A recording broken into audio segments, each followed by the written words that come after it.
వాక్యం అంటుంది, మూర్ఖులకి తరము వారికి వేరై రక్షణ పొందండి. వేరు చేయబడాలి. గట్టికి నామకి వేరవ్వాలి. మన జీవితానికి లోకానికి వేరవ్వాలి. దుష్టులకి మనకి, పాపులకి మనకి, మూర్ఖులకి మనకి వేరుగా మనం బ్రతకటం మనం నేర్చుకోవాలి. వాళ్ళు మమ్మల్ని బతకనివ్వరండి. బతకనివ్వరు, నిన్ను బతకనివ్వరు.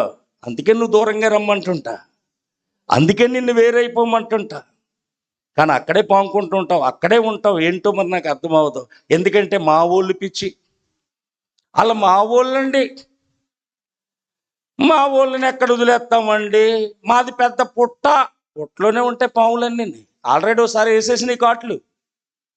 ఆ ఇసమంతా దేవుడు ఇరిచాడు, మళ్ళా కరిపించుకుంటానంటే ఎవడొద్దంటాడు? ఇల్లు అలా మా ఊళ్ళండి. న్యాయాధిపతులు 19వ అధ్యాయంలో పనుడు చెప్పాడు, బుద్ధిమంతుడికి చెప్పాడు, అయ్యా ఇక్కడ తినేద్దాం, కొత్త లైటింగ్ ఉంది అన్నమంటే మా ఊళ్ళు ఉన్నారు ఎదరా, కొమ్మ ఉంచేశారు, తెల్లవారులు చెరిపేశారు. ఆడ కూతురు కదా, నైట్ తీసుకెళ్తున్నాడు మా ఊడు అని చేరదీసి ఇంట్లో చోటు ఇచ్చారు. ఎవరైనా పాడు చేసి పాడేశారు. 12 ముక్కలైపోయింది జీవితం అంతా.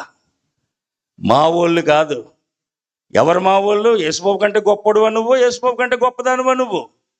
మీ అమ్మ వచ్చింది కదా, చోటిమ్మనమయ్యా అన్నారు. ఎవరు మా అమ్మ? ఒరే మా అమ్మ వచ్చిందంటే కొద్ది లైన్ తప్పుకొని పక్కకంటే ఎవరెవరు చోటు? అమ్మని ఎత్తుకొని తీసుకొని దింపేస్తారు. ఇక్కడ అలాంటి శిష్యులు ఉన్నారు. ఎవరు మా అమ్మ, ఎవరు మా సోదరులు? కూర్చుంటారులే వెనకాల, కంగారు పడకండి. దేవుని చిత్తం చేసి వాక్యం వినే మీరే నా తల్లి, మీరే నా సోదరులు. చేతులెత్తి స్తోత్రం చెప్పండి. నాకు ఉన్నారు చాలామంది. యేసులో బాప్తీసం పొందిన వెంటనే దగ్గొట్టుకున్నాను. ఈ రోజుకి బయట నుంచి లోపలికి వస్తాను, లోపల నుంచి బయటికి వెళ్ళిపోతాను. నాకు సంబంధం లేదు ఎవరితో. ఒక దేవుని పని మీద దేవుని నమ్మిన బిడ్డలే తప్ప ఉన్న వాళ్ళు నాకు సంబంధం లేదు. ఎందుకంటే ఆ రోజు ఆకలిని ఏడ్చినప్పుడు అన్నం పెట్టినోళ్ళు లేడు, కన్నీరు తుడిచేవాళ్ళు లేడు, నేనున్నానని బలపరిచేవాళ్ళు లేడు, ఏమైపోతానని ఆలోచించేవాళ్ళు లేడు. నా కోసం అన్ని ఆలోచించి అన్ని వదులుకొని వచ్చాడు ఆయన. ఆయన కోసం నేను వదిలేసుకుంటాను అంతే, అందులో తిరిగి లేదు.